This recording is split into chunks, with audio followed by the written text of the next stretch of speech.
Boa noite, boa noite. Bem-vindos à terceira Semana Internacional de Mediação de Conflitos e Justiça Restaurativa do município de Petrópolis. Evento promovido pela Prefeitura de Petrópolis, Secretaria Especial de Articulações Institucional, por meio do Programa Municipal de Pacificação Restaurativa Petrópolis da Paz, pelo Inovar Tecnologia Social, Conselho de Segurança e parceria da Smart ID.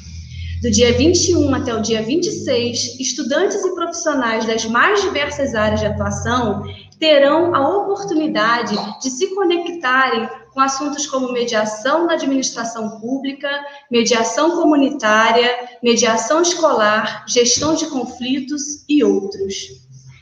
A Semana Internacional de Mediação e Justiça Restaurativa evidencia o vanguardismo da cidade imperial, primeira do estado do Rio de Janeiro a ter a mediação e a justiça restaurativa como política pública, por meio da Lei 7.532, de 17 de agosto de 2017, sede da primeira Câmara Pública de Prevenção e Resolução de Conflitos, pioneira no país. É um prazer recebê-los nesse espaço e ficaremos juntos até o final da semana. É com grande alegria que convidamos a Fátima Argon para apresentar um breve relato sobre uma mulher inspiradora que todos conhecem como Princesa Isabel. A Fátima Argon, ela é historiadora e arquivista, autora do recém-livro Alegrias e Tristezas, textos autobiográficos da princesa Dona Isabel. Passo a palavra, então, para a nossa convidada, Fátima Argon.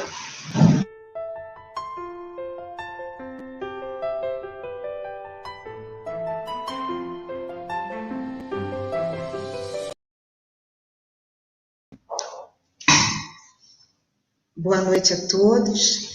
Eu agradeço imensamente o convite que me foi feito pela Elziele Carvalho e toda a sua equipe. A escolha da Camélia é bastante interessante e significativa. Ela nos remete à campanha abolicionista e, consequentemente, à figura da princesa regente Dona Isabel, que assinou em 13 de maio de 1888 a Lei Áurea, e que extinguiu legalmente a escravidão no nosso país. Essa lei é o resultado de uma campanha que se desenvolveu no Brasil desde a década de 70.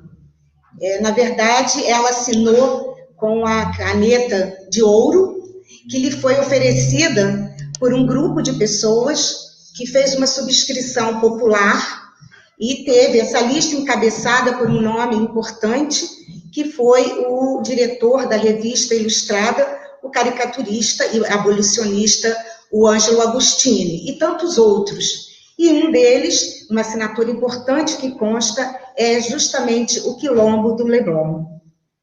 As camélias, conhecida, né, como a Camélia da Liberdade, ela foi um símbolo muito especial de um grupo, de uma ala muito radical desse movimento abolicionista e que teve o seu grande auge na década de 1880. É interessante a gente observar que muitas das pessoas colocavam na lapela ou no vestido essa flor.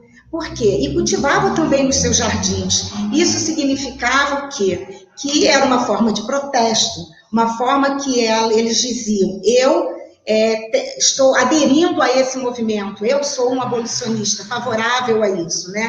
Então, é fácil a gente ver aqui na nossa cidade de Petrópolis, no Palácio Imperial, que era a residência de verão dos imperadores Dom Pedro II e Dona Teresa Cristina, pais da nossa princesa Dona Isabel, vários pés de camélia que até hoje desabrocham.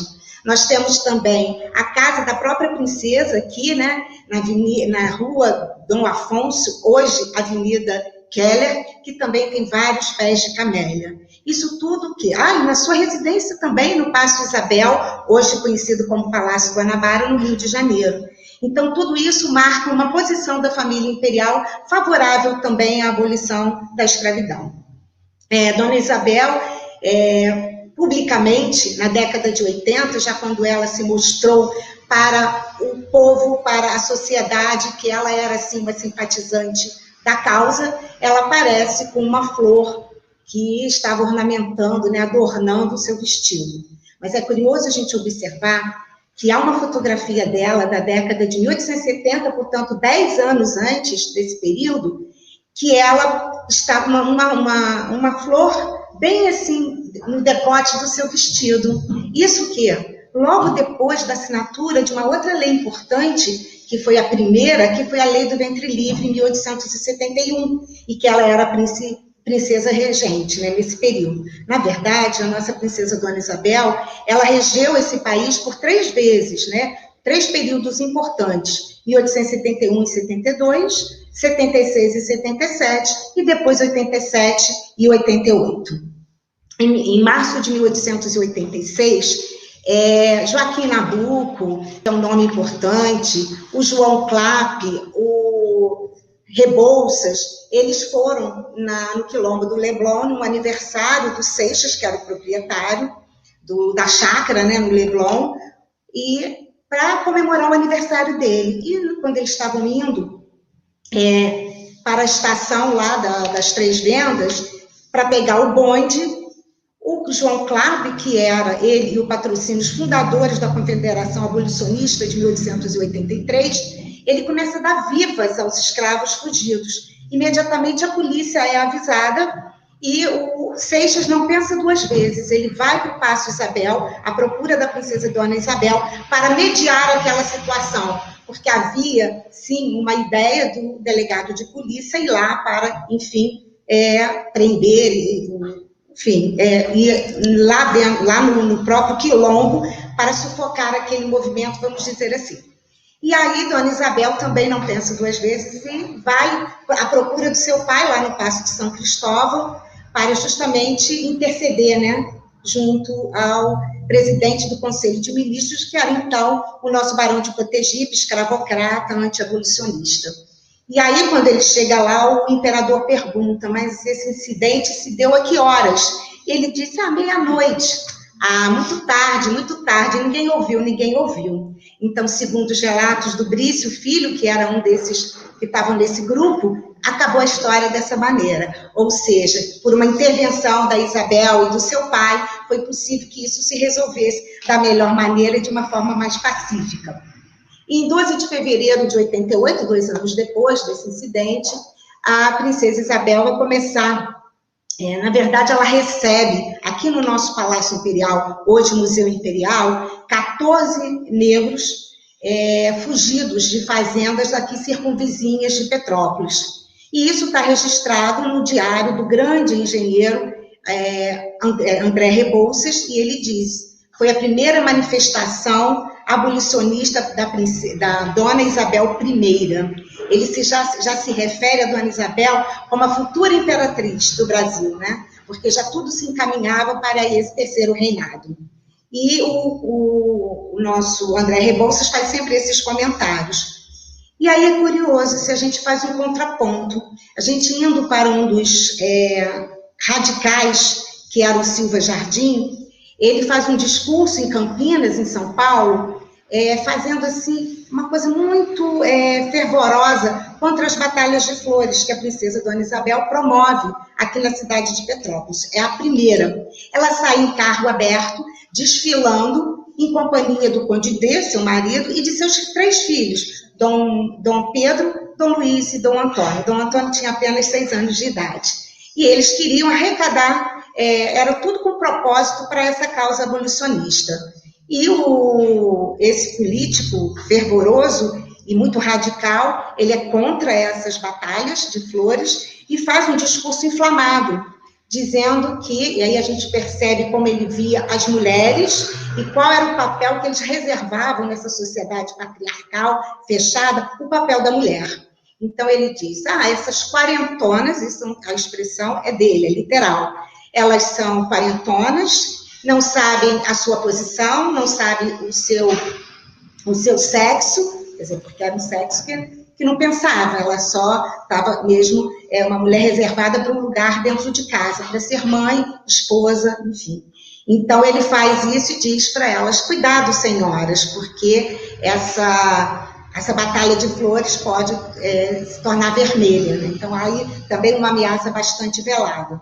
Mas a princesa Isabel, ela vai ter uma série de amigos, enfim, de relações com as pessoas envolvidas nessa causa, como eu já citei alguns deles, né? O nosso André Rebouças, e ela vai ter também com Seixas, esse que vai ser o quê?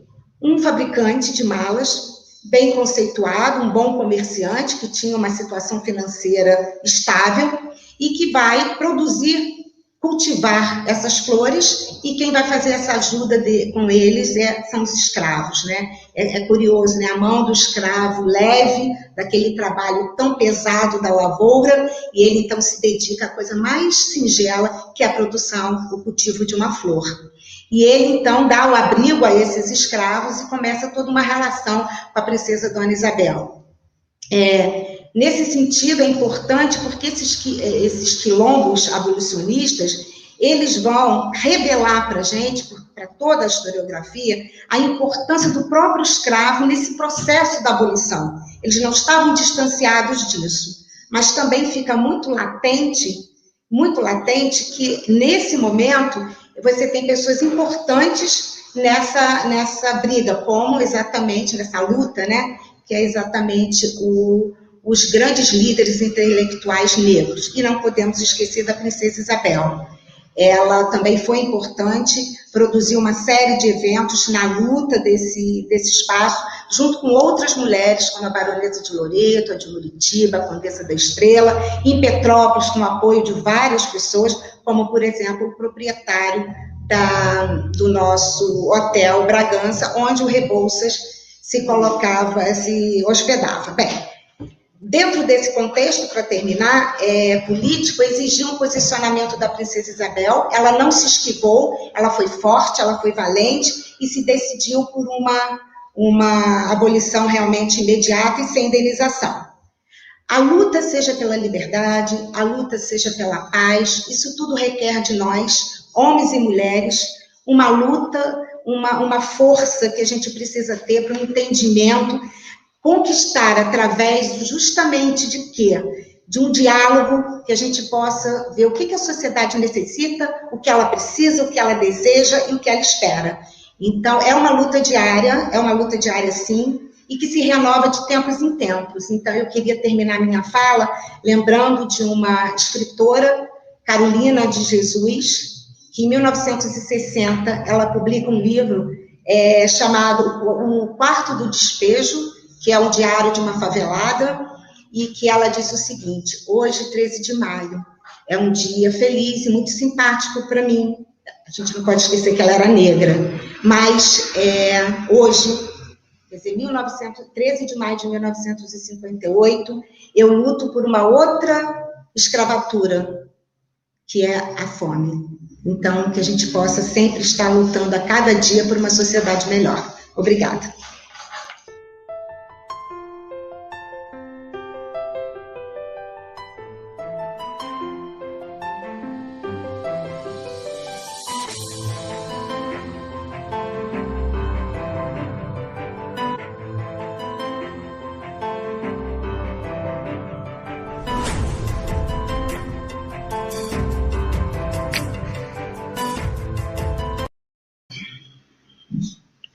E dando continuidade, depois desse momento maravilhoso com a fala da Fátima Argon, eu convido a coordenadora Elze Ellen Carvalho, coordenadora do Programa Municipal de Pacificação Restaurativa, para dar continuidade.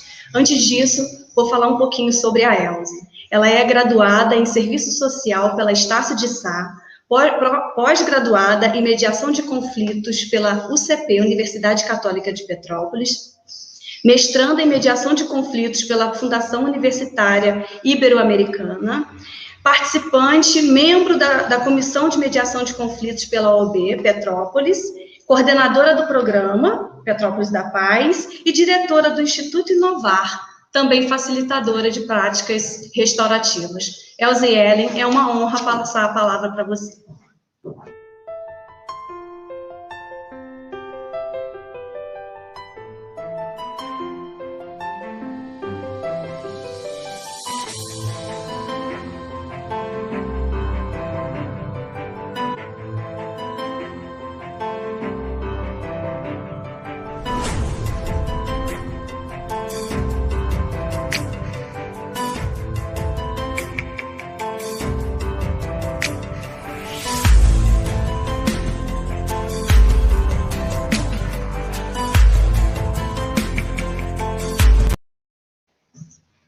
Boa noite, bem-vindo todos vocês.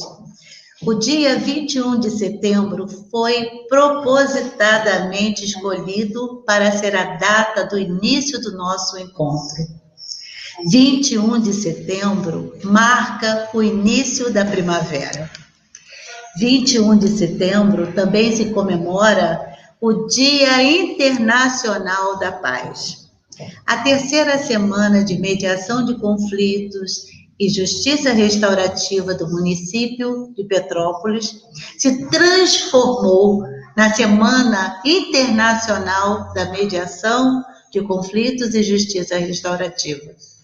Será realizado de forma online pelo canal Inovar Tecnologia Social no YouTube.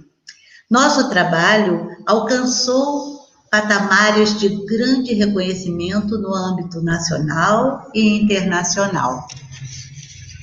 Não se constrói nada sozinho. Minha equipe é um grande time, formada por especialistas e profissionais que priorizam o conhecimento, ajudando na construção de serviços de excelência.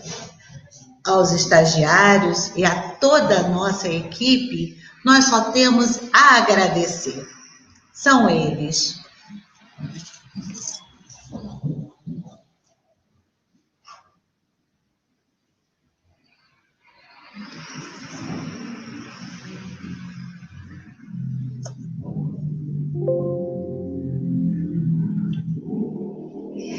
Equipe que se dedica 24 horas para dar o melhor, oferecer o melhor serviço a Petrópolis.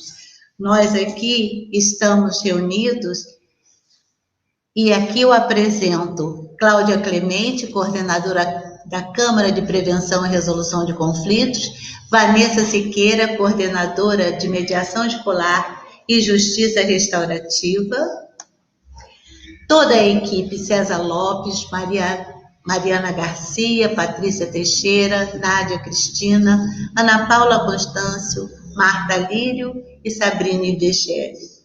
Todos vocês, aos estagiários, aos voluntários, nosso grande agradecimento. Muito obrigado, equipe Nota 10.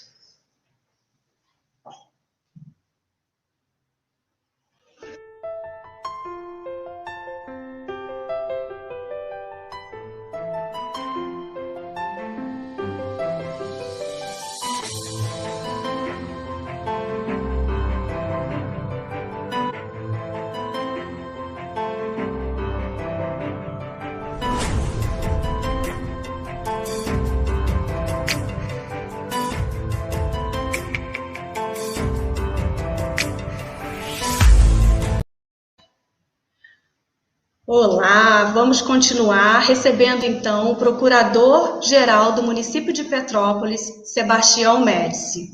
Com você a palavra, Sebastião.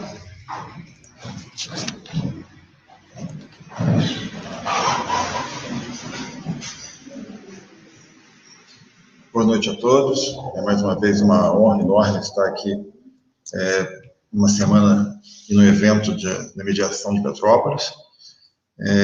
Um prazer enorme também estar aqui na presença da Elciele, doutora Elciele, que a gente chama de tia Elciele, queridíssima, né, e sua equipe fantástica, e pensar que há 4 anos nada disso existia, né?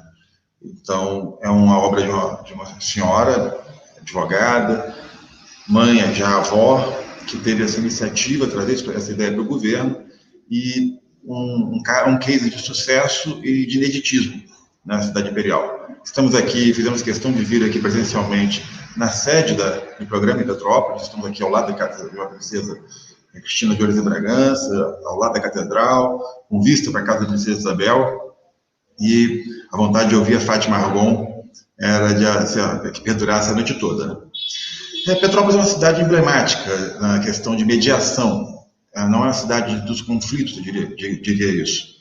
Em outras oportunidades que tivemos para participar de eventos de mediação, falávamos da evolução do direito e da distribuição da justiça, né? O poder judiciário é o poder que diz judiciário, né? O direito, jus, iure. E essa é uma situação confortável que vivemos hoje, em que acreditamos estar na vanguarda e no futuro, estarmos à frente do nosso tempo, ao termo do Poder Judiciário, segundo o qual as pessoas delegam a um terceiro, a um juiz, que originalmente era uma pessoa que lidava com pequenos casos, poucas situações. E hoje nós estamos fazendo aqui uma conferência usando o computador. Poderíamos estar, inclusive, de casa, cada um dos palestrantes aqui. Viemos prestigiar pessoalmente a doutora Elciele. Mas é hoje inconcebível que você delegue a sua vida, o seu destino, à pessoa de um juiz que você sequer conhece e que, evidentemente, boa noite aqui, professor Josília, mandou um oi aqui no grupo, uma pessoa que você não conhece, a pessoa que você que jamais viveu aquela experiência do caso que está tratando. Em outras oportunidades aqui, começando com a doutora Elciele e a sua equipe, a Cláudia, todo mundo, na verdade, mulheres empoderadas, né? A Fátima falou aqui que as quarentonas eram criticadas por fazerem Guerra das Flores na campanha da revolucionarista. Aqui nós temos a maioria, por exceção do Celso, um homem, César. Nós temos todas mulheres, né? Empoderadas, poderosas e à frente de seu tempo. Mas voltando à questão, quando se criou o judiciário, como que a gente vive hoje, era uma evolução frente ao Código de Hammurabi, que também, à sua época, era uma evolução.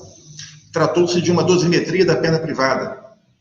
Né? Até hoje se fala de casos no Nordeste, lá, ou de alguns locais no mundo, em que se faz justiça com as próprias mãos. O Talião, o Código de Hammurabi, ele trouxe a dosimetria da pena. Ele passou a limitar a vingança privada a uma resposta de igual proporção. Hoje, para a gente, isso, eu aprendi no colégio, não foi na faculdade de Direito, isso é uma coisa absurda, né? Vil, cruel. Né? O resumo era o famoso olho por olho, dente por dente. Né? O engenheiro construiu uma casa, a casa caía, matava, vitimava o filho do proprietário da casa, o proprietário da casa ia lá e podia matar o filho do engenheiro. Isso é uma aberração na nossa visão atual, mas na época o Hammurabi foi inédito, ele foi vanguardista. E como ele, nós achamos hoje que o sistema judiciário ele funciona perfeitamente. Nós temos a segurança, o conforto de acharmos que o judiciário resolverá nossos problemas. Na verdade, nada disso. Isso foi útil há 1000 anos. Nós estamos aqui há pouco mais de 13 anos de comemorar, de chegarmos a 2000 anos do dia que o homem lavou as mãos. E todo mundo aceitou aquele julgamento. E deu no que deu. Era um juiz, era um governador romano que estava ali julgando, todo mundo concordou com o julgamento, até com um júri popular, né? E nós temos que evoluir, Uma cidade que teve aqui, o que dá nome, né, ao Tratado de Petrópolis, né, que foi um acordo que anexou o Acre ao Brasil. Nós temos aqui uma cidade que é emblemática, não só por ser a primeira cidade do Brasil a ter esse programa, não só por ter esse carinho, esse cuidado, essa preocupação que a doutora Elsa tem com cada detalhe, a inspiração que ela tem com a sua equipe de vislumbrar num sonho um quarto com camélias e entender, decifrar aquele símbolo. E hoje nós temos aqui, carregamos no peito, nossa camélia, está aqui, cadê a justiça restaurativa? A gente tem no peito aqui, cadê? Está aqui. A camélia é o símbolo do programa Petrópolis da Paz, criado por lei, estável, bem instalado, claro, dentro das limitações do poder público, mas temos aqui uma realidade que é o futuro. Tivemos alguns percalços no caminho, teve no início dos anos 2000 uma lei de arbitragem que foi vilipendiada por aproveitadores, isso acabou contaminando um pouco na origem a ideia, até porque a gente sabe que existem resistências a esse novo modelo, existe todo um universo que vive da judicialização, existem advogados, existem os procuradores, juízes, defensores, promotores, esse universo, ele tende e precisa desaparecer. A evolução humana, do ponto de vista social e humanístico, não admite mais que você dependa de uma terceira pessoa que vai dizer, em causa, na sua grande maioria, muito simples, quem está certo e quem está errado. E a mediação é o futuro. A mediação é o que já deveria ter ocorrido desde o início. Eu lembro que eu dava aula na faculdade de Direito, E uma vez um aluno, fora da minha área de conhecimento, perguntou o que eu achava da mediação. Eu falei, olha só, imagina uma comunidade lá em Paraty-Mirim, né, que tem descendentes de índios, escravos fugidos. Imagina as práticas de pescaria deles. Como que eu vou aplicar um código civil numa comunidade centenária que se fundou e não se atualizou lá da época das ordenações filipinas? As ordenações filipinas são a legislação que nos regeu na época da União Ibérica, anterior ao Código Civil de Bevilacqua, que entrou em vigor em 1917. Até então, valia uma lei espanhola, da época que o Brasil pertencia à Espanha. E o Portugal também. Então, você imagina o seguinte, você levar para um acordo consuetudinário do costume, da prática, de quem tem o barco, de quem tem a rede, de quem é o mais antigo da aldeia, quem melhor para definir, ajudar a chegar a um consenso do que as pessoas que são parte daquilo, que se estressaram em dado momento e chegaram a uma questão de conflito, né? Ou até, eventualmente, a ajuda de um árbitro, que pode ser o mais antigo, aquela pessoa respeitada, já idoso, que conhece como chefe da comunidade. Então, você passar a ter o seu próprio destino, você ser dono do seu destino, e chegar a uma conclusão com a qual você concorde. Também é muito comum, do dito popular, que a pessoa dá um boi para entrar na briga e dá uma boiada para não sair. E os conflitos vão se perpetuando, vão se perpetuando, vão se perpetuando. Eu, ouvindo a Fátima e a Elsie falando, né, na abertura, eu fiquei pensando aqui, a vontade que dava era de não falar nada, porque era muito melhor ouvi-las do que ouvir a mim, com certeza. Mas eu fiquei atento a uma questão que a Elsie falou, de passagem, da questão de onde surgiu e por que até a Fátima veio aqui hoje a brilhantar uma questão até estranha ao nosso assunto, mas importantíssimo, porque a gente realmente afaste, né? Maquiavel dizia que era importante você descer ao fundo do vale para pintar as montanhas e subir as montanhas para pintar o fundo do vale, a introdução ao príncipe, né? Então, é importante, às vezes, deslocar um pouco para sair do lugar comum. Como que nós vamos imaginar que a gente não pode respeitar os sinais, né?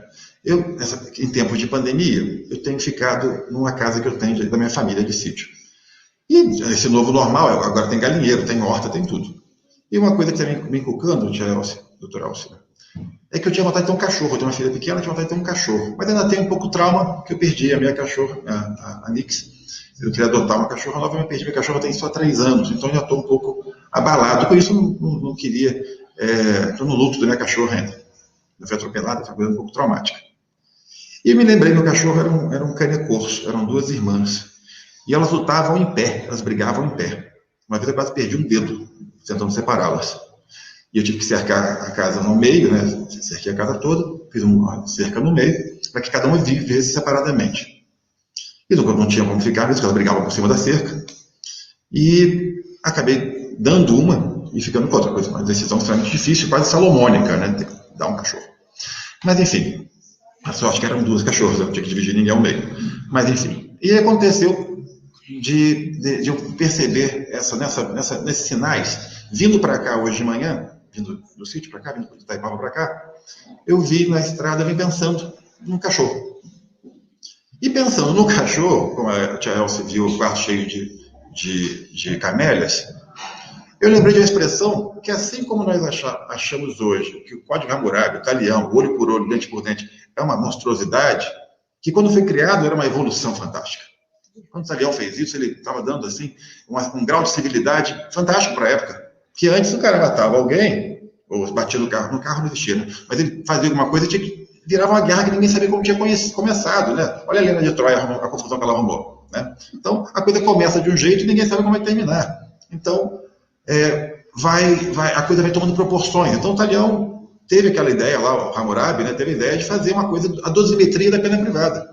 Nós passamos hoje para a coisa moderna, que a gente se acomodou, a gente se sente seguro com ela, que é o monopólio do Estado para dizer o direito. O poder judiciário, isso aí, você bate a porta do judiciário, existe provocação, fantástico.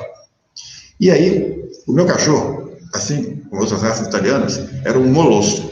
Tem que depois dar uma olhada no Google, olha lá para a cara de um cane corso, de 60 quilos. Ou um mastim napolitano, ou um mastife. Por que eu digo isso? Essas raças italianas, não sei se lembram, ele está nessa turma, mas a definição clássica no direito da pretensão resistida, que enseja o processo, a definição clássica é de Carnelucci. E ela diz, a lide são dois cães lutando pelo mesmo pedaço de bife. Só que, imagine vocês, o cão italiano a que ele se refere é um molosso.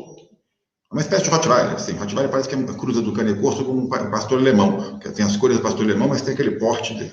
Então, é uma coisa sanguinária. Eu remontei hoje lembrando das minhas cadelas queridas, irmãs, lutando em pé, quase me arrancaram um dedo. Eu quero meio que o pai delas naquele momento ali. É esse o modelo que nós queremos difundir? Eu ousaria ir um pouco além, sabe? Eu acho que... Eu me lembro de uma palestra que eu fui em 1998, um congresso brasileiro, latino-americano e mundial de defesa do consumidor em Gramado, quando pretendiam acabar com o Código de Defesa do Consumidor para o Mercosul. Estava atrapalhando a negociação, então iam revogar a aplicação do Código de Defesa do Consumidor dos bens que circulassem no Mercosul. O Brasil não poderia usá-lo contra a Ford, que fabricava a caminhonete lá, por exemplo.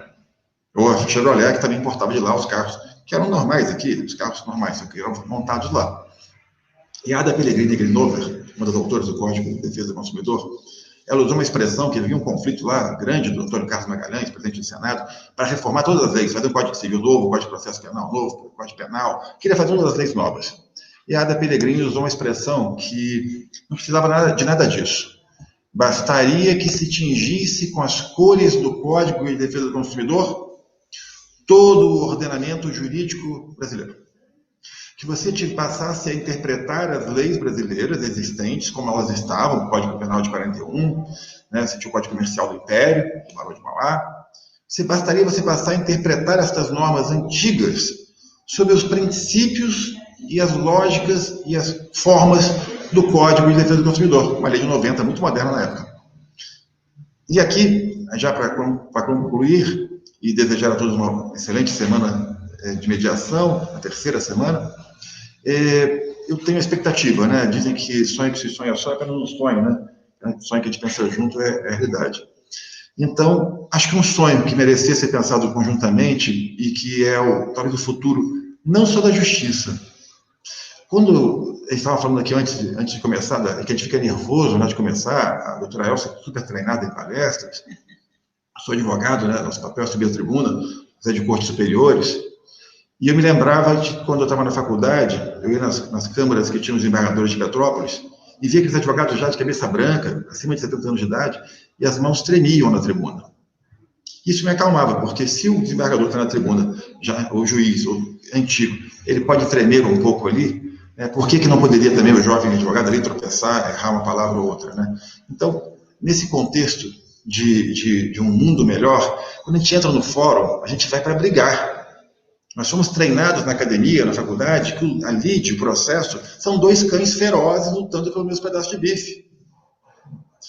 E quando a gente chega aqui, na semana, infelizmente essa semana está sendo virtual, mas eu me lembro, me marcou muito na UCP, de onde eu vim, da minha formação de lá, que o palestrante, pessoas ilustradas, cujo currículo abafaria qualquer ministro do Supremo com tranquilidade.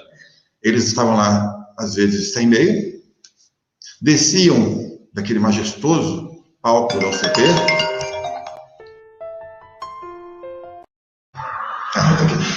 pode continuar? Pode. Aquele majestoso palco da UCP sentava.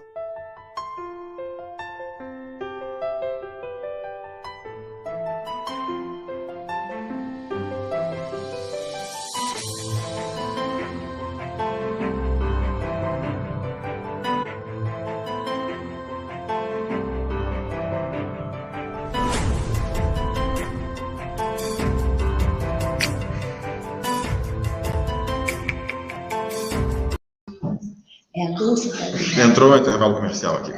Eu estou concluindo já. Então, para concluir, agora definitivamente, falando de tempo certinho, o que seria importante para a nossa vida é que esse princípio, você vê lá um palestrante com um currículo exemplar, doutor, tem juízes, tem desembargadores, tem presidentes de tribunais que vêm nesses eventos, eles saem da cabeceira, sentam no chão, colocam todo mundo em círculo, acaba com a hierarquia, porque todo mundo é dono do seu direito, cada um é senhor da sua vida. Ninguém tem que dizer se você está certo ou errado. Você tem que ter o discernimento de saber onde é o ponto de equilíbrio. Se não chegar a um consenso, vão debater, não chegou, e que se vá, então, para o judiciário. Assim, as pessoas tenham um discernimento de compreender as suas decisões e tomem as suas próprias decisões. Então, digo que além de ser uma melhora para o judiciário, a justiça, para a definição de conflitos, a filosofia, a forma que as pessoas que trabalham com mediação deveria permear a sociedade brasileira e o mundo, para termos um mundo melhor, com menos conflitos, com menos estresse, com menos enfrentamentos, com menos cães lutando pelos primeiros pedaços de bife. Uma excelente semana para todos, auspiciosas bênçãos de nossa princesa Isabel, nossa vizinha aqui, sou descendente da nossa vizinha de parede aqui. Uma excelente semana para todos, sucesso, doutora Elsa, toda a sua equipe. Uma boa semana para vocês e boa noite. Me perdoe por avançar um pouco no horário.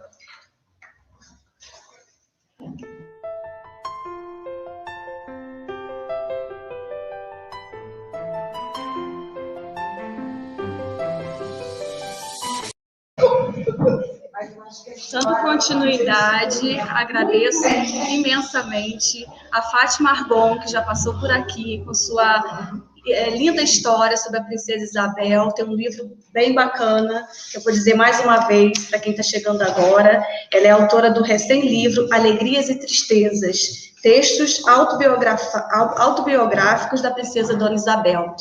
Agradecer também ao Dr. Sebastião Médici pelas palavras e nos remetendo a essa questão toda que a mediação nos convida, a questão da humanidade, cuidarmos da nossa humanidade e da humanidade que existe no outro. Muito obrigada, doutor Sebastião. Convido agora Cássio Filgueiras.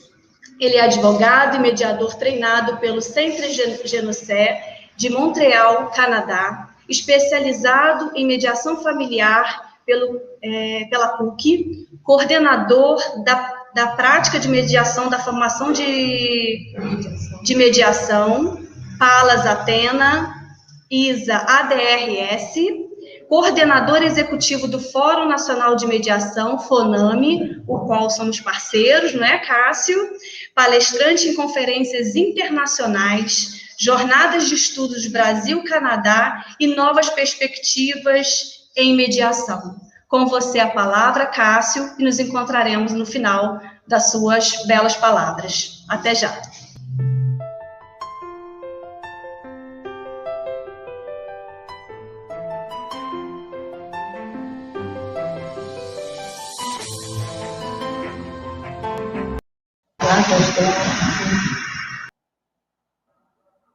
Boa noite a todos e todas, boa noite principalmente a essa equipe maravilhosa da Elza e Ellen.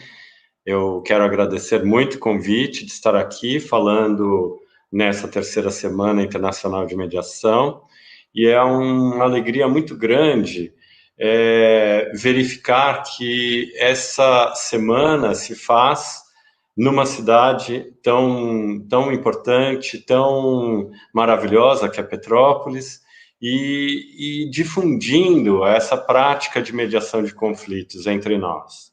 Eu tenho que parabenizar, inclusive, as gestões anteriores e a atual que propulsionaram essa política pública de facilitar a resolução de conflitos através da mediação. Então, eu trago aqui hoje a explicação de como surgiu o FONAME e como a gente vê a mediação hoje em dia florescendo em vários lugares do país. O Fórum Nacional de Mediação, ao qual eu acabei de deixar a coordenação, agora sou conselheiro, ele teve seu início em 2007. E em 2007, um grupo de pessoas se reuniram para pensar as boas práticas da mediação, que estava ainda no começo, naquela época, né? E esse grupo acabou por construir esse fórum, que é o FONAME, e esse fórum proporcionou uma série de situações positivas para a mediação. Dentre elas, construímos um código de ética, de mediação, do Código de Ética do Mediador. Construímos os parâmetros mínimos de formação do mediador. Para você ser um mediador, tem que existir um parâmetro de formação que respeite 80 horas teóricas e mais 80 horas práticas, isso sendo o mínimo para essa formação, para dar consistência a esse trabalho, né, que é um trabalho muito importante de lidar com os conflitos das pessoas envolvidas, né? Então, vocês imaginam que precisa de um certo conhecimento para que você possa, num momento em que o conflito escalar, em que as coisas estiverem muito graves, você ter subsídios para poder lidar com essas questões. Então, o mediador precisa ser muito bem formado, e o FONAME ajudou a construir esse percurso. Além disso, em 2010, o Conselho Nacional de Justiça impulsionou a mediação através da Resolução 125 de 2010, que o FONAME, muito honradamente, ajudou a construir. E esse impulso na mediação tornou possível se chegar à Lei de Mediação de 2015 e a mudança no Código de Processo Civil, que também incorpora a mediação na nossa legislação. Isso tudo, então, demonstra que o próprio judiciário acolheu a mediação, né, dentro do seu trabalho, e hoje em dia a gente vê que existe uma política pública judicial tentando colocar a mediação em todos os estados do país. Mas a gente entende, no FONAME, que isso é realmente algo importante, porém precisamos também desenvolver a mediação extrajudicial. E Petrópolis, eu entendo que sai na frente, na medida em que existe já uma política pública municipal favorecendo o encontro dos conflitos através da mediação.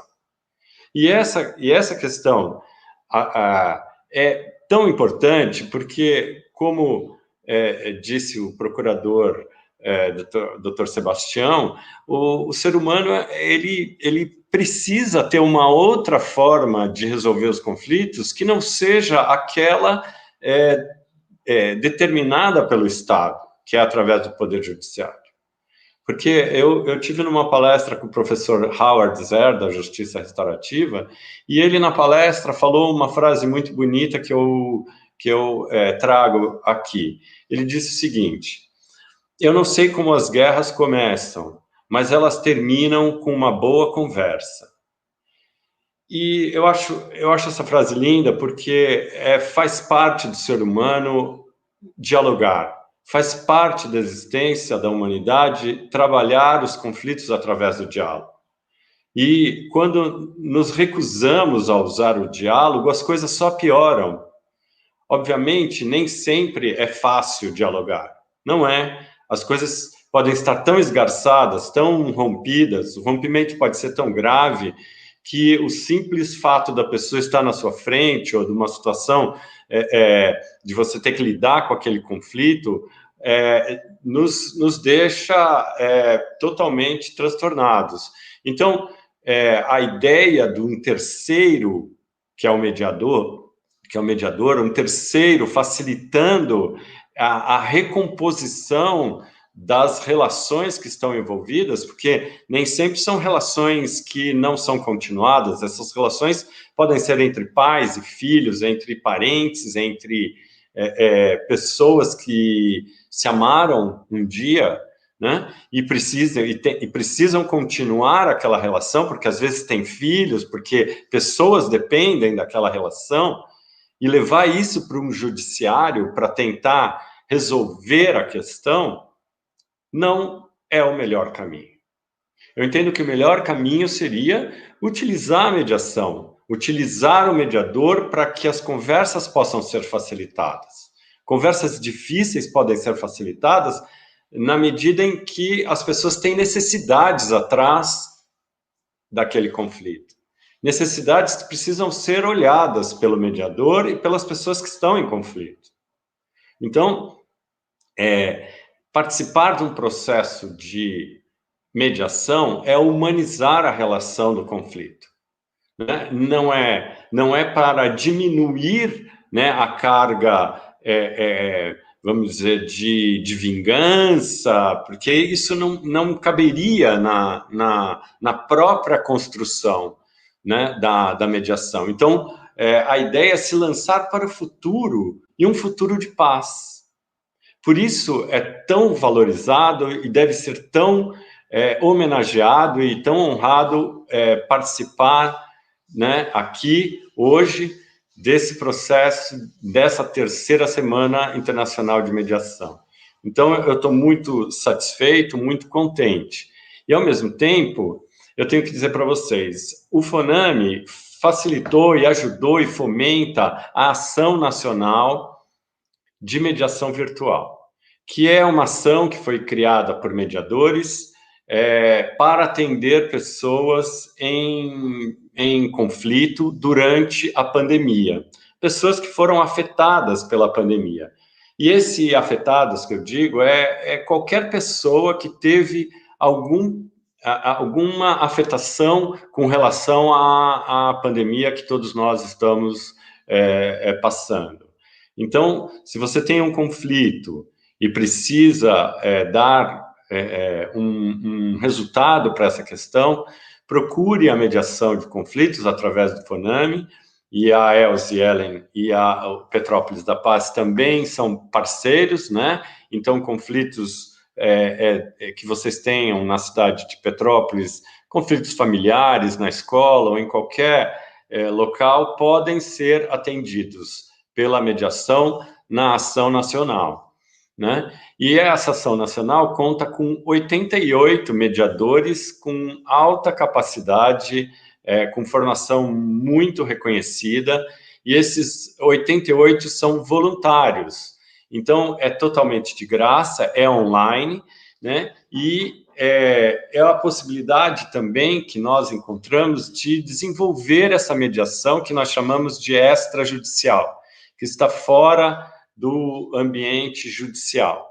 E ela é feita com muito cuidado, muito carinho, com muita atenção, né?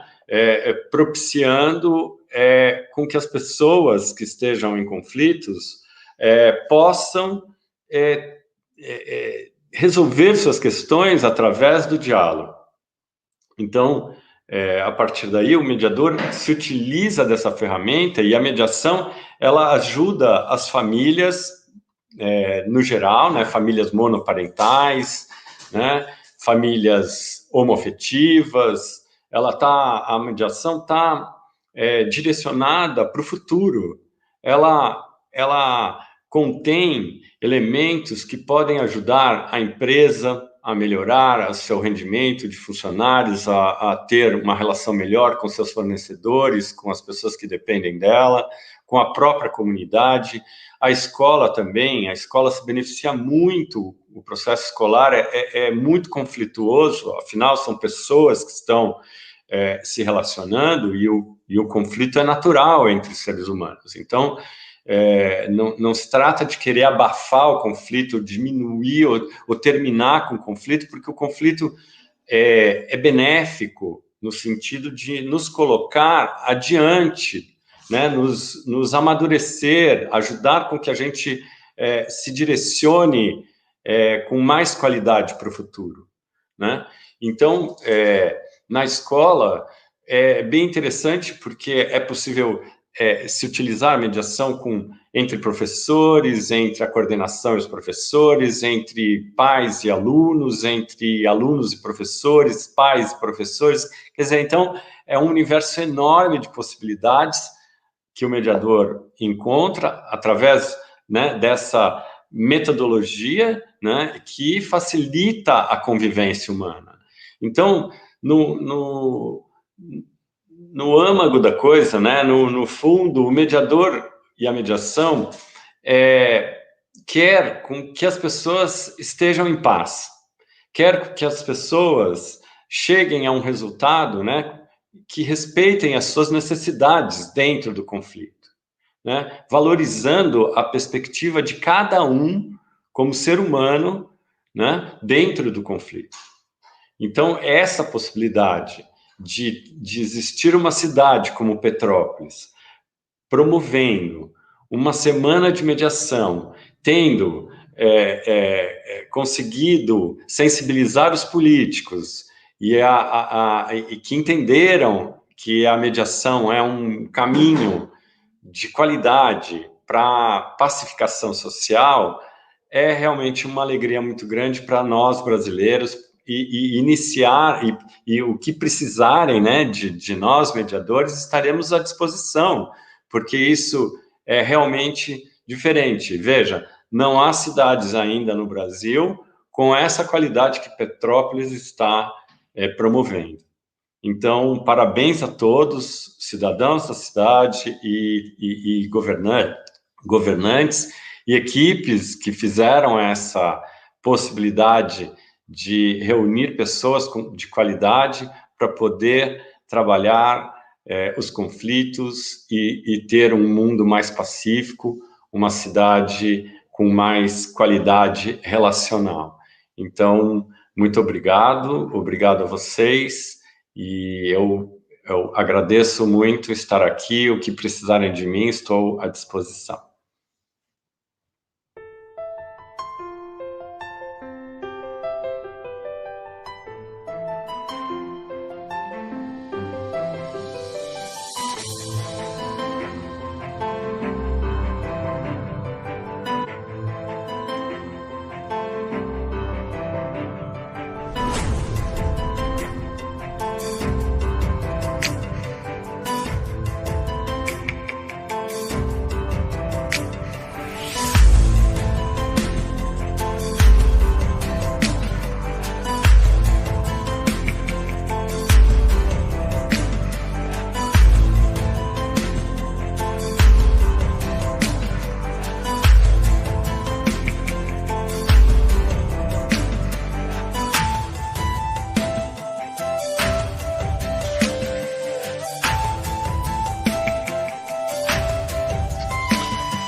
Cássio, muito obrigada pela sua participação mais uma vez, sempre parceiro do Petrópolis da Paz, nós também do FONAME. É muito bom, muito importante ter essa parceria com vocês. Mande um abraço para todos os parceiros do FONAME também.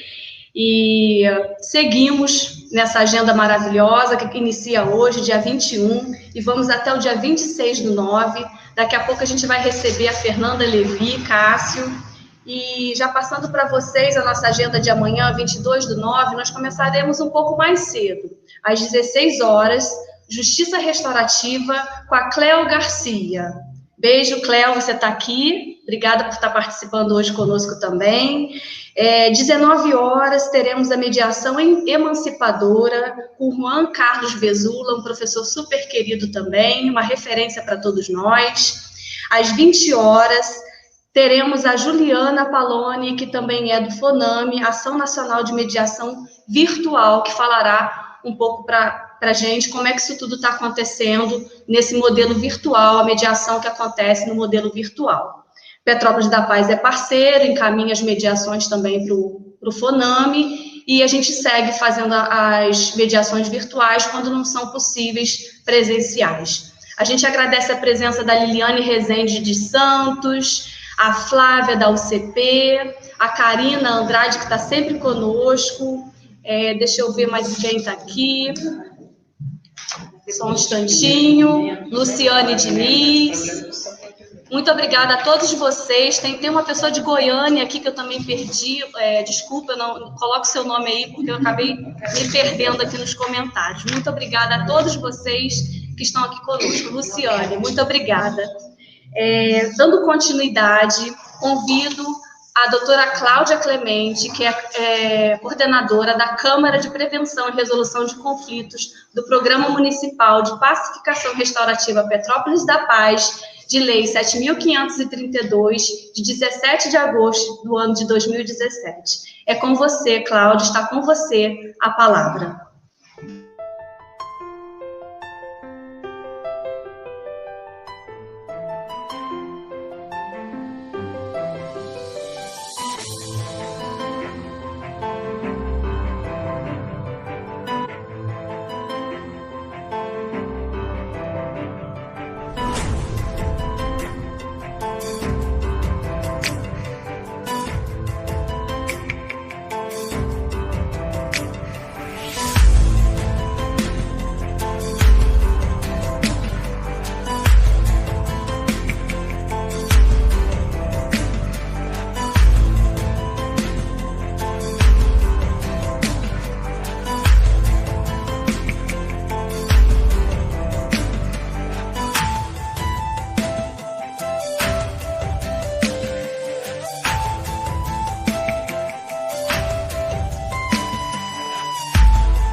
Boa noite, cumprimento a nossa mesa virtual, Elzielen, Sebastião, Cássio, Vanessa, muito prazer estar aqui. Eu tenho a missão, já pela segunda vez, de dar boas-vindas a essa mestra querida, Fernanda Levi.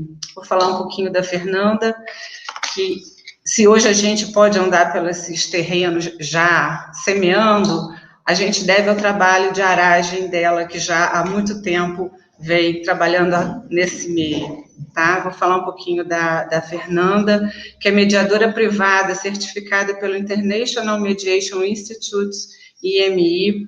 Desde 2002, atua como mediadora em diversos casos envolvendo disputas comerciais e civis. Integra o painel de mediadores das principais instituições de mediação do país, do Singapore Mediation Center e do International Institute Conflict Prevention and Resolution, CPR. Agraciada pelo 3º ano consecutivo com o prêmio Best Mediators 2020 pela Leaders League. Doutora em Direito pela PUC São Paulo. Fernanda leciona mediação e arbitragem em diversas universidades e centros de estudo. Coordenadora do curso de formação executiva em gestão de conflitos corporativos da Fundação Getúlio Vargas, São Paulo.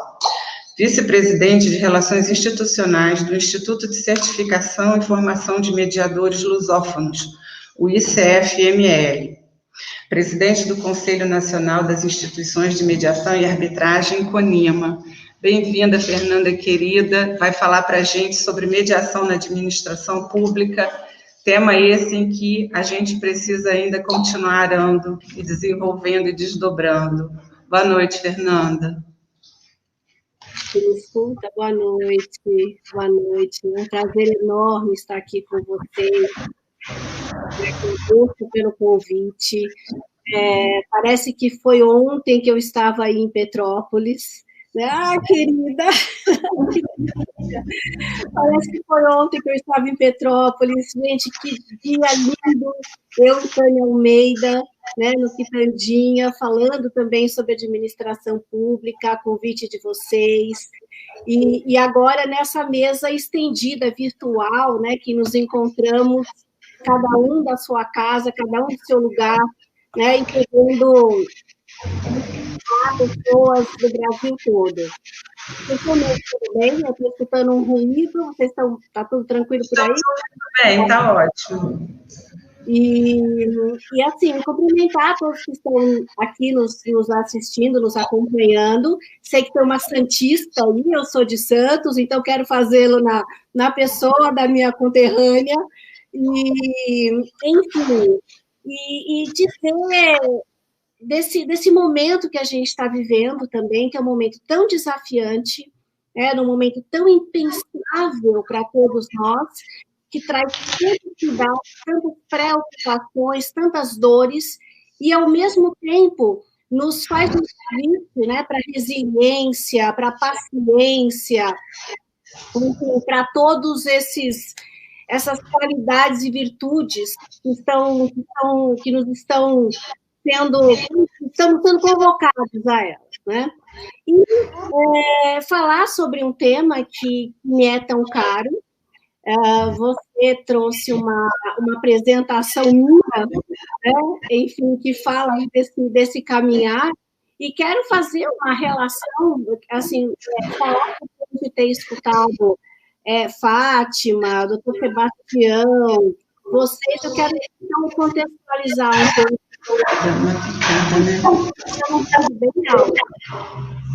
Contextualizar, vamos lá. Porque eu estou escutando um ruído. Está dando uma interferênciazinha. Sim, mas ok, se está tudo tranquilo, a gente faz parte, né? Faz parte. A gente faz parte. Vamos aprendendo. Vamos aprendendo, vamos convivendo da melhor maneira possível. Verdade. Então, assim, a Fátima, quando traz a história, né, e contextualiza, enfim, um momento tão importante da nossa história, um livro que ela chama de Alegria de Princesas, né, eu não consigo deixar de fazer uma relação com os caminhos da mediação. Então, a gente está falando enfim, de meio milenar de solução de controversia. E esse meio milenar encontra, né, no caminho dele vários desafios, várias possibilidades, muitas alegrias, alguns desconfortos, né? E deixa eu ver se eu consigo abaixar um pouco aqui. Melhora para você, não? Tá bom. A questão está dando uma fugidinha, e tem horas que dá uma fugidinha na voz, mas está dando para acompanhar. Ótimo, então vamos lá. Qualquer coisa vocês me avisam e a gente vai cuidando disso também, né? Então, assim, nesse caminho tão enorme da mediação, olha que arteira, a tia Elsie, deixa eu falar, é a tia Elsie, né? Ela oh, meu Deus, isso se chama alegria, né? Alegria de reencontro, alegria do reencontro, ainda que seja à distância. Nesse caminho tão interessante, tão importante que a mediação vem trilhando ao longo desses muitos e muitos anos, num determinado momento, a mediação, essa arte de mediar, ganha uma epistemologia, ela ganha a coroa, né, da ciência. E a partir desse olhar, dessa metodologia, então, que a mediação começa a ser, pela qual a mediação começa a ser empregada, e dependendo da lente que ela, enfim, que ela é construída na medida que ela é multidisciplinar, ela vai ganhando tons, né? Tons diferentes. Por que eu estou falando sobre isso? Porque a gente está falando de um ambiente aqui que o grande mote, o grande objetivo é a cultura da paz. Quando a gente está falando de mote da cultura da paz, a gente está olhando para a mediação com uma lente macro, com uma lente ampla, com um grande guarda-chuva, com assim, numa perspectiva sem limites. Por outro lado, dentro dessa cultura da paz, nós também temos objetivos, vamos dizer assim, pontuais, como, por exemplo, encontrar uma solução para uma controvérsia, enfim, resolver um conflito. O que eu quero dizer que, para além, e especialmente partindo dessa lei de cultura da paz, nós podemos encontrar ambientes da mediação em que várias acomodações podem ser construídas em diversos cenários.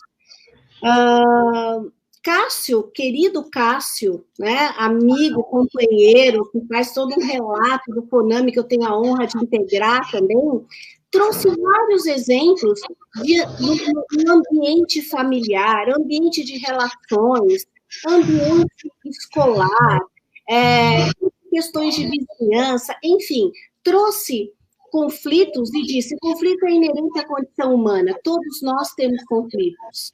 A grande sabedoria é perceber que o conflito, ele, se bem vivido, se bem trabalhado, ele pode trazer benefícios também.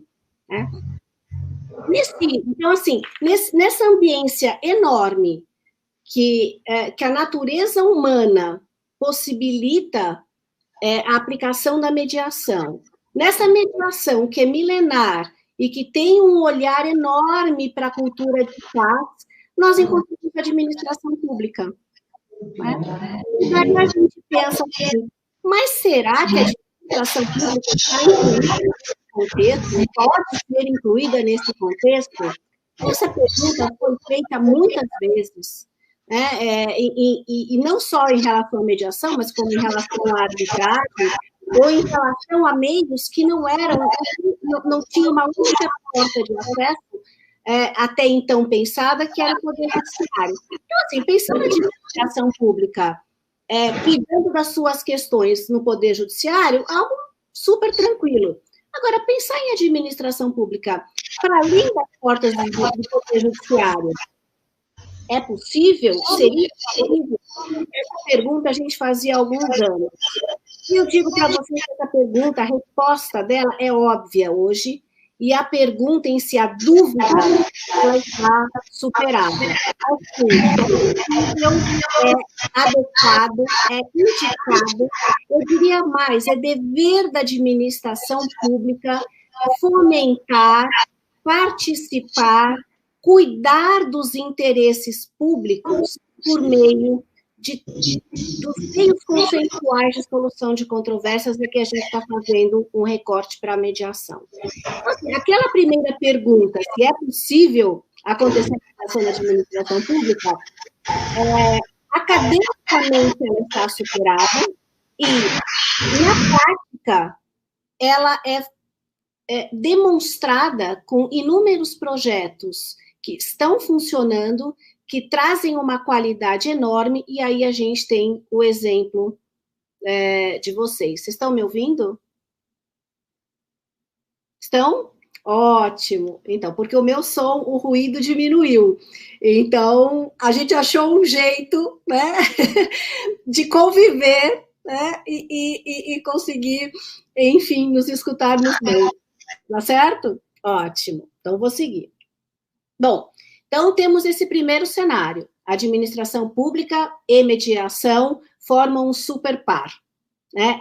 Agora, como que a administração pública pode estar em mediação? Ela pode estar em mediação com vários chapéus, né? Então, a administração pública, ela pode estar em mediação como parte.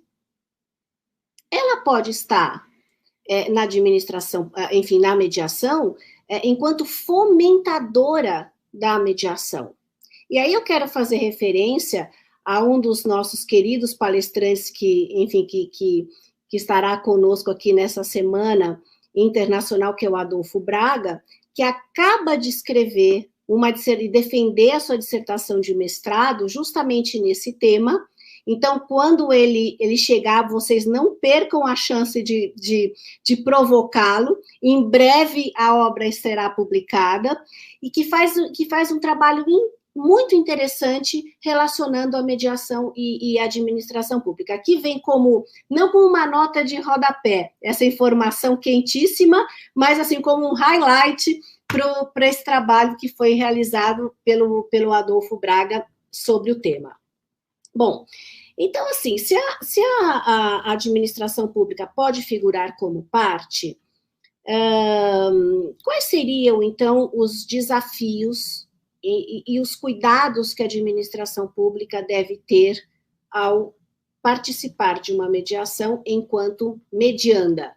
Né? Enfim, ela atua como qualquer outra pessoa, enfim, como a Fernanda, como o Cássio, ou ela está inserida em algum outro, vamos dizer assim, sistema jurídico? Ela está inserida, sim, num sistema jurídico próprio da administração pública. O nosso trabalho aqui é harmonizar esses princípios que regem a mediação e que regem a administração pública. Então, é nesse sentido que os cuidados precisam ser tomados, cuidados jurídicos e cuidados relacionados à própria essência da mediação. Para quê? Para que quando a administração pública figure como parte, ela respeite todos os princípios que regem essa área e também respeite os princípios que regem a mediação. Por exemplo, se a gente está falando, vou dar um exemplo aqui, a questão da confidencialidade. Então, a gente sabe que a confidencialidade é um dos princípios da mediação. Agora, essa confidencialidade, ela pode ser mitigada? Vamos esquecer a administração pública. Entre fora da administração pública, pode ser mitigada. Por que ela pode ser mitigada? Significa ser mitigada. Eu posso tirar o véu da confidencialidade? Eu posso. Por quê? Porque em mediação nós estamos, a partir o grande princípio que rege a mediação é a autonomia da vontade das partes. Então, se as partes optam por participarem de uma mediação sem o véu da confidencialidade, isso seria possível? Costuma acontecer? Não. Por quê? Porque a confidencialidade é um dos grandes benefícios da mediação. Agora, quando o mediador está atuando na sua função, enquanto mediador, e ele está, por exemplo, numa reunião privada que é confidencial, ele pode levar uma informação para outra parte? Não, é confidencial. Mas se a parte autorizar, ele pode levar. Então, aqui a gente tem uma combinação de dois princípios que se harmonizam a partir da lente ou a partir do princípio maior, que é o princípio da autonomia da vontade. Bom, e quando a gente está em administração pública, como isso funciona? Na medida em que um princípio que rege a administração pública é o princípio da publicidade. Ou seja, as práticas da administração pública devem ser práticas públicas, ou seja, deve dar notícia a todos. Por quê? Porque a administração pública deve satisfação a todos, vamos dizer, de um jeito bem simples, né, para traduzir um aspecto desse princípio. Mas então, a gente está dizendo que toda mediação em que todo o conteúdo, tudo que acontece dentro de uma mediação em que a administração pública é parte, deve ser revelado? Não. É feito também uma harmonização. Então, se a administração pública, se ali tem, por exemplo, um segredo do negócio, se tem algo que deve ser preservado, isso é preservado. Agora, a notícia da mediação, ela pode ser ofertada? Pode. Ela pode ser colocada a posteriori? Pode. Ela pode, enfim, são vários. O que eu estou querendo dizer de uma maneira muito simples os princípios de cada um podem ser harmonizados. Para quê? Para que a mediação aconteça de uma maneira a atender todos os seus critérios, os seus processos, e, ao mesmo tempo, a administração pública também possa transitar com segurança. Podemos citar, por exemplo, outras questões. Mas é o princípio da legalidade. A administração pública só pode fazer o que está previsto em lei. Ela precisa de uma autorização legal para estar em mediação? Depende. Quando a gente fala de administração, em princípio, sim. Agora, para programas. Agora, a administração pública, dentro desse grande chapéu da administração pública, existem vários outros vários papéis que a administração pública exerce. Então, a depender do chapéu que a administração pública vai utilizar naquele momento como parte, ela pode sim, a administração pública não pode contratar amigavelmente, por que ela não pode destratar também amigavelmente ou cuidar das suas questões de maneira amistosa por meio da mediação? Então, quando a gente está falando da administração pública enquanto parte, estou trazendo aqui 2 temas, e a gente pode percorrer, é um tema bastante amplo e bastante complexo, a gente pode percorrer inúmeros, né? A gente pode falar como que a administração pública quem vai arcar com os custos da mediação, se a administração pública, se um processo de mediação em que a administração pública é parte, qual é a extensão da autoridade de tomada de decisão do gestor público. Nós podemos verificar, mas aquela pessoa que está ali representando o agente público, qual é a extensão da autoridade dele, que é importante que ele tenha, e a gente sabe que quando a gente tem uma das partes com uma complexidade de gestão, esse é um cuidado fundamental que o mediador deve ter. Nós podemos pensar, mas se a administração pública, enquanto parte, ela pode escolher uma Câmara, ou ela tem que ir para uma mediação institucional, precisa ter licitação, enfim, são vários os temas que envolvem a mediação e a administração pública, quando a administração pública é parte. Esses temas são temas que impedem a administração pública estar em mediação? Não impedem. Inclusive, Fernanda, eu penso que, tendo em vista o princípio da eficiência do serviço público, a mediação é indicada, né, e todo mundo ganha. Exatamente. Nesse sentido que é dever da administração pública agir pensando como que eu vou atender o melhor interesse público. Eu vou atender o interesse público da melhor maneira com a grande lanterna da eficiência. E essa lanterna da eficiência vai fazer um convite para o gestor público pensar, diante do caso concreto, qual é o melhor caminho.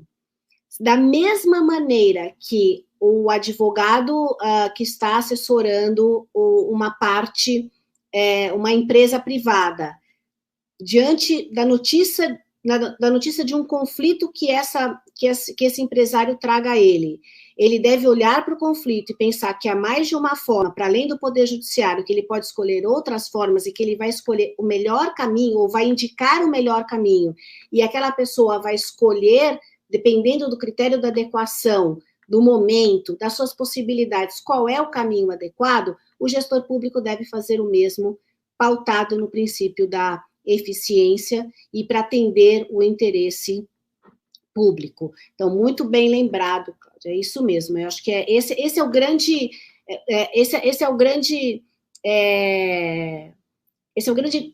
é o princípio garantidor, né, da administração pública, que justifica, e mais do que justifica, que torna esse processo decisório de uma tomada, de uma escolha de um caminho, para além de uma única porta, um dever, e essa é a nova lente que rege, né, a administração pública, e não só a administração pública, mas todos nós, a partir da Resolução 125, enfim, da ideia do multiportas, e muito antes. A Resolução 125 do CNJ, ela vem, vamos dizer assim, consagrar, né, algo que já vinha sendo trabalhado, esse caminho que já vinha sendo construído.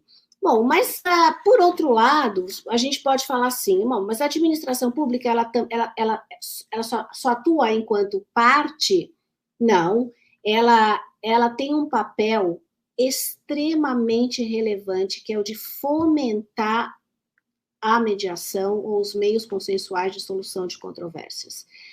Esse dever, a gente pode encontrar, vamos dizer assim, alocar esse dever na nossa Constituição, a gente pode alocar esse dever dentro do nosso ordenamento jurídico, a gente pode alocar dentro de um Código de Processo Civil, que diz que é dever de todos fomentar os meios consensuais de solução de controvérsias, a gente pode alocar esse dever dentro da Lei de Mediação, que tem um capítulo inteiro dedicado à autocomposição, né, enfim, em que a administração pública é parte. Nós podemos fundamentar juridicamente o dever de fomento dos meios consensuais pela administração pública em vários pontos do nosso ordenamento jurídico, e certamente o grande, o maior, que é a nossa Constituição Federal. Agora, como que tudo isso, enfim, se transforma na prática, se coloca na prática? Como que isso se materializa? Acho que esse é o grande desafio de todos esses, vamos dizer assim, desses direitos, eu diria, né, que são que são fundamentais e, por outro lado, por vezes a construção dessa ponte entre entre a norma e a realidade, por vezes fica tão distante. Então, como transformar tudo isso? Quando eu falo isso, eu fico pensando na saúde, eu fico pensando na segurança, no direito à educação, em todos aqueles... Quando a gente lê nossa Constituição, a gente fala assim, nossa, a gente está vivendo no mundo dos sonhos, né? Agora, como transformar tudo isso na realidade? Nós temos... Penso que a mediação, Fernanda, é essa ponte que vai encurtar esses caminhos, né? É uma questão da gente começar a fazer essa adequação e ter coragem para caminhar. Né? É a ponte. Agora, quem constrói essa ponte? Porque é a ponte. Agora, quem levanta essa ponte? Quem constrói a ponte? Quem faz essa ponte ser um caminho ser uma ligação entre o mundo do dever ser e o mundo da realidade? Né? Quem constrói são pessoas como você, como a Elsa, como a Sebastião. É verdade. São pessoas que sonham, que têm um grande objetivo, que desenham um processo, que constroem relações para que isso aconteça. São pessoas que têm boa fé, que têm muita vontade, que desejam trabalhar para os outros, para o todo. Né? São pessoas que têm missões. Quando eu falo isso, eu não estou querendo dizer que é uma missão evangélica num sentido, vamos dizer assim, sacrossanto. Eu acho que também tá? Mas, assim, vamos tirar isto, vamos transformar essa missão num desejo de construir um ambiente melhor, uma sociedade melhor, relações melhores, um mundo melhor, e transformam todo esse desejo em ações concretas. Fazem um recorte, falam assim, olha, aqui eu tenho um projeto dentro da minha cidade, quem eu posso encontrar que pode me ajudar e acreditar no meu projeto, porque isso é um projeto que estabelece, porque todos esses projetos, eles são pautados numa coisa chamada confiança e credibilidade. Não é? É isso.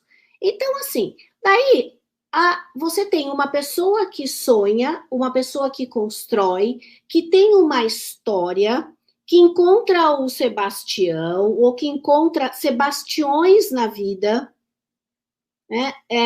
Que também encontra no seu ambiente outra pessoa que confia nele, E a partir disso tudo, não é isso, Elci?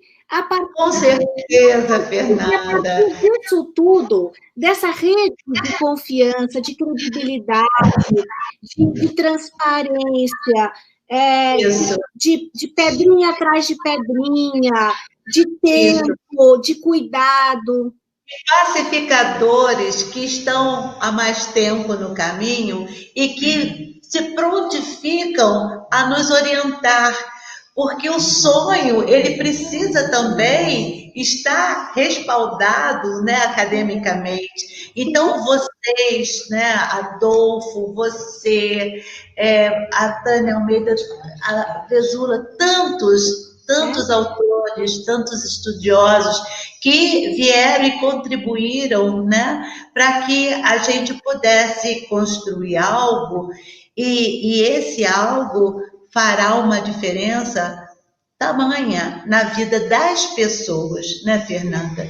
Porque quando você busca a mediação, e nós estamos muito satisfeitos, nós acabamos de fazer agora uma parceria com a Polícia Civil, e a parceria, ela foi fantástica. Nós começamos há 3 anos que a gente dialoga com os delegados e tal, e há pouco tempo a corporação fez um curso de mediação de conflitos. E isso abriu, né, os caminhos para a parceria acontecer. Quando nós fizemos essa parceria, muito timidamente, né, as mediações começaram a vir. Nós não interferimos no caminho da justiça. Se faz o RO, cai no sistema e é judicializado. Mas nós conseguimos preparar 2 pessoas competentes, com a supervisão da Cláudia Clemente, e colocamos antes do RO, para atender na delegacia e oferecer a possibilidade da pessoa tentar, quem sabe, experimentar a mediação. Começa aí um trabalho de formiguinha, mas que vai lá desembocar, com certeza, na administração pública. Como você falou da segurança, como você falou na saúde, né? E que esse respaldo, esse aporte teórico que vocês poderão nos oferecer, esse fomento, né, que nós estamos trabalhando, virá, quem sabe, iniciar uma vontade, um fomento em todas as outras prefeituras e ir aliviando e realmente acontecendo a cultura de paz, né? Quantos processos, Fernanda, estão arquivados ou esperando serem trabalhados em vários departamentos, não é verdade? Na saúde, na assistência social, no CRAS, etc. Quantos que a mediação poderá resolver ou não, mas só o primeiro contato, o acolhimento que a mediação oferece, já faz uma diferença, não é? Abre uma janela de oportunidade. Né? Exatamente. A janela da oportunidade no momento adequado. Agora, para essa janela acontecer, porque a oportunidade está ali, né? E às vezes as pessoas não conhecem que é possível ter essa janelinha, que depois ela se amplia e se reproduz para outros. Ela serve de exemplo para ser multiplicada. Mas, assim, é criar um pequeno desvio, né? Você está dizendo, olha, eu criei um pequeno desvio, mas esse pequeno desvio, ele leva você para o oceano. É verdade. Um oceano. E para você fazer esse pequeno desvio, você, assim, é aquele olhar de diagnóstico. Isso a gente faz na empresa, a gente faz nas famílias. Assim, você mapeia aquela situação. Então, você me deu um exemplo. Olha, tem aqui.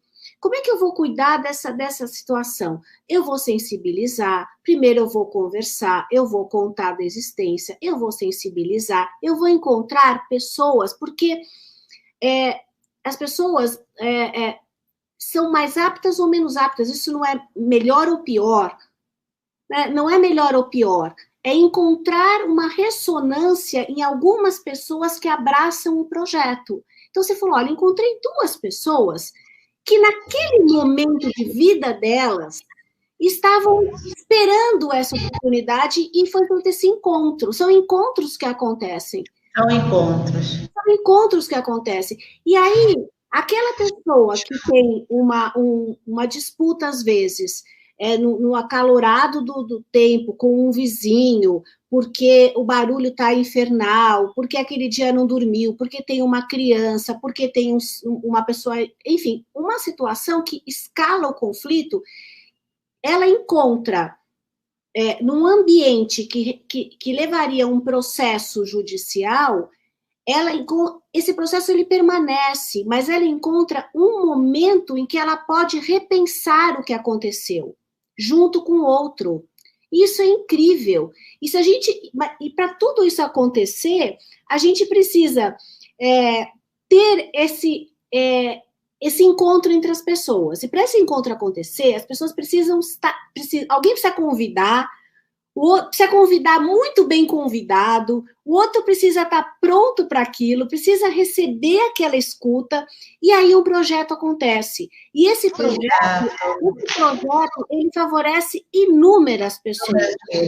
Então, nesse descobrimento, né, que nós estamos caminhando, nós estamos conversando com todas as secretarias. E nesse momento, eu acho que lá, quando você esteve aqui o ano passado, nós já conversamos sobre isso, de trabalhar os processos, os vários processos da administração, administrativos públicos, né? E também nós chegamos perto, esse ano, da saúde, né? Olha, eu vou dizer, o tema saúde é um tema fundamental. Ele assim, a gente precisa cuidar disso. Ontem. Isso, mas tem que ter coragem, tem que ter... Não, mas isso não falta para essas mulheres, para esses homens, para essas pessoas todas que estão querendo movimentar tudo isso. Não falta coragem não falta. Pois porque a gente fica com muito medo de trabalhar a equidade, né? Como é que nós vamos... Aí, a Cláudia e eu discutindo hoje, né, sobre os processos da saúde, que nós já estamos adiantados, a secretária de saúde muito aberta, querendo entender como é que pode acontecer isso. E nós não, você sabe, a gente tem que experimentar e vocês têm que criticar e nos auxiliar, né? Eu adoro essas... A gente está ao vivo, sem combinar nada, isso é maravilhoso, a vida é assim, né? A gente não precisa combinar, né? Porque é de verdade. Então, assim, no final do ano passado, eu gosto muito, aliás, uma coisa que eu aprendi muito com Tânia Almeida, né? Aprendi com a Tânia. A Tânia, ela é uma pessoa muito bem organizada e ela dedica, vamos dizer assim, maior ênfase em alguns projetos para cada ano. E o ano passado, no final do ano, eu pensei assim, nossa, eu queria muito trabalhar e quero trabalhar o tema saúde para 2020. Bom, chegou janeiro, chegou a pandemia, né? E nunca ficou mais ainda nítido o quanto a gente já era, mas o quanto a gente precisa cuidar dessas questões. No final do ano passado, eu já estava envolvida, começando a me envolver com um grupo de pesquisa até da FGV do Rio de Janeiro. Eu tinha feito alguns anos atrás, eu tinha feito um workshop com uma espanhola incrível, que implantou um programa, uma política pública de mediação na área de saúde em Barcelona, e depois foi replicando esse modelo para outros lugares. Então, assim, estou trazendo algumas, enfim, informações, né, ou compartilhando, ou talvez vocês já saibam, para quem não sabe, enfim, falando um pouco sobre esse tema, e ela construiu esses programas a partir de pilares. Então, pilares que tem que ter o Estado, porque é uma política pública, daí a importância. Um outro pilar, que é a academia, né, que é a universidade, e o terceiro pilar, que é a prática efetiva, um programa efetivo de mediação na área de saúde. A gente está fazendo um recorte aqui para uma área, a gente poderia estar falando na área escolar, que também é outra área importante, a gente está falando, acho que das 3 áreas básicas, que é saúde, segurança e educação, né? Saúde, segurança e educação, porque se a gente quer ter o mínimo de bem-estar social, a gente precisa ter esses 3 eixos atendidos. E nós não temos. A desigualdade é muito grande, né? A falta, a ausência é enorme, e a mediação pode auxiliar nessa aproximação, nessa ponte. De um lado, então, a administração enquanto fomentadora, a universidade, a academia, a ciência, como alimentando esse projeto acadêmico, com o seu olhar acadêmico, estruturado, teórico, e a prática sendo proporcionada em projeto piloto, depois em implantação e depois em multiplicação em ambientes como o ambiente da saúde. Então, já deu certo, meninas, já deu certo, que ele possa ser replicado, e contem, assim, com todo o meu entusiasmo, e de outras pessoas também, porque esse é um tema fundamental. Tem outras pessoas que estão trabalhando no Brasil nesse tema, nós temos a Juliana Lóz, no Rio de Janeiro, a gente tem o Bornelli, no Rio Grande do Sul, trabalhando com esse tema. É unir, né? Isso é muito simples, muito fácil. Adolfo, Tânia, todos, né? E assim, se quando vocês precisarem, quem precisar, que possa contar com pensar em conjunto. Certamente, nenhum de nós sozinho tem a solução única ou a verdade, é uma construção conjunta. Agora, para que tudo isso aconteça, a gente precisa, novamente, pessoas e uma administração pública sensível para possibilitar o espaço e o auxílio, o fomento e autorização. Por quê? Porque a gente está dentro da casa da administração pública, que é regida pelo princípio da legalidade. Então, a gente precisa desse olhar da lei, né, que autoriza. E para além disso, os projetos, eles precisam ser sustentáveis, eles não podem ser projetos de uma pessoa. Eles precisam sobreviver às várias gestões. Eles precisam sobreviver, eles precisam ter independência.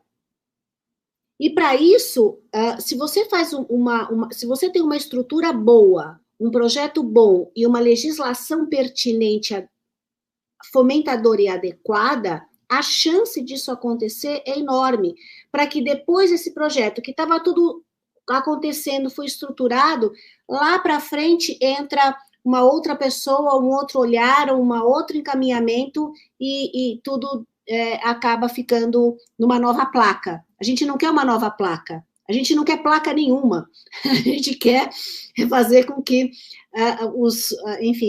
que essas situações, que esses desenhos aconteçam.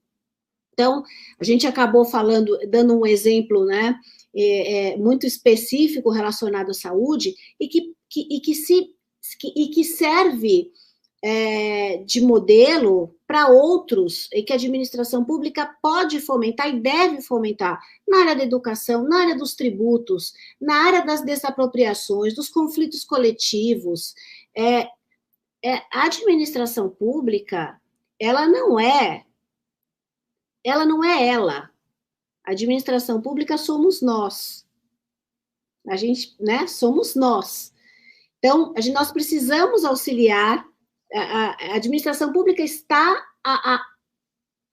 a cargo e a função de todos nós, e nós também precisamos fazer nossa parte para auxiliar a administração pública nesses projetos. A gente vai ter um espaço para pergunta, mas só assim para dar um exemplo, eu estava vendo uma reportagem, eu não me lembro exatamente onde, que falava das praças, né? Eu acho que foi, enfim, eu não me lembro agora, mas, enfim, falava das praças e que as praças não estavam cuidadas, e daí trazia a notícia de várias praças em que a comunidade, a vizinhança foi lá e resolveu fazer uma horta comunitária, uma horta orgânica, ou cuidar das plantas, enfim, foi cuidar do espaço público, porque o espaço público é nosso. Eu lembro muito a fala do Adolfo, né, que diz que à medida em que a comunidade se apropria da mediação e entende a sua função como uma parte da engrenagem que faz a vida funcionar, as coisas podem avançar, né?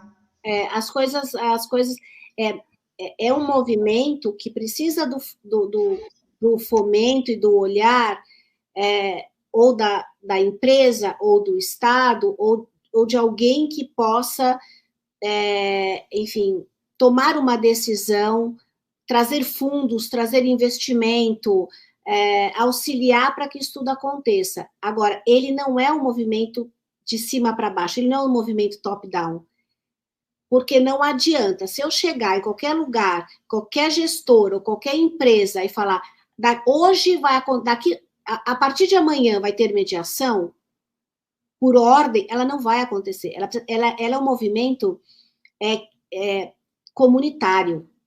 Ela é um movimento de cidadania. Agora, essa ponte que a gente está construindo é uma ponte de mão dupla. Ela não tem só um destino, ela é uma ponte de mão dupla. Agora, para construir a ponte, é possível construir a ponte? É dever construir ponte de todo mundo, da administração pública e nosso. De todo mundo. É dever cuidar da ponte, porque não basta construir.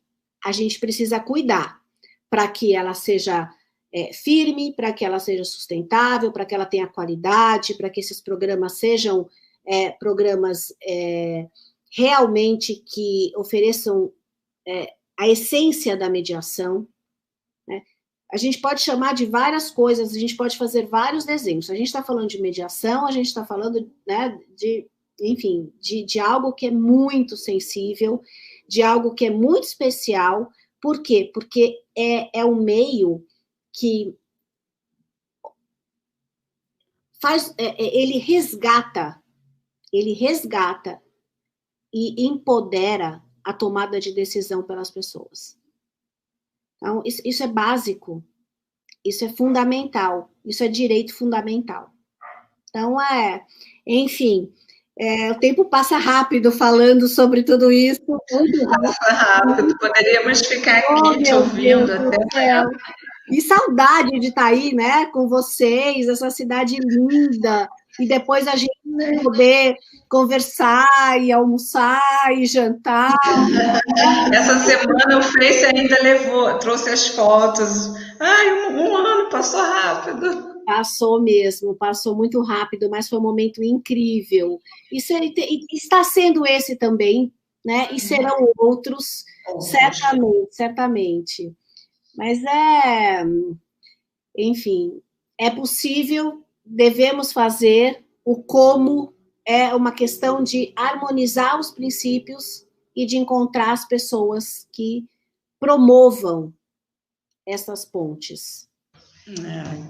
É sempre um prazer, Fernanda, sempre muitas considerações, a gente sai pensativo e por onde mais a gente pode adentrar. A pandemia deu uma arrefecida, porque a gente estava indo com bastante gás na sensibilização, que, né, é um primeiro momento, mas, enfim, o tempo passa rápido. A gente vai abrir um pouquinho para pergunta, Fernanda. Por enquanto, o pessoal só está ouvindo e tal, todo mundo parabenizando, porque é sempre muito bom te ouvir, né? Você traz muitas considerações e que a gente possa repetir. Vamos abrir, no tempo pergunta, a gente pode abrir, então, ver se alguém quer fazer alguma pergunta, que a professora Levi pode responder para a gente, ou, no mínimo, vai trazer várias sementinhas para a gente. No mínimo, a gente vai pensar juntos, né? Aqui onde eu estou, nessa sala de espera, eu não tenho acesso, né, ainda ao chat, enfim, aos comentários. É muito bacana. Gente, o que a gente fez, né, nesse período todo? Como a gente criou saídas? Como a gente... Não adianta, o ser humano é um ser social.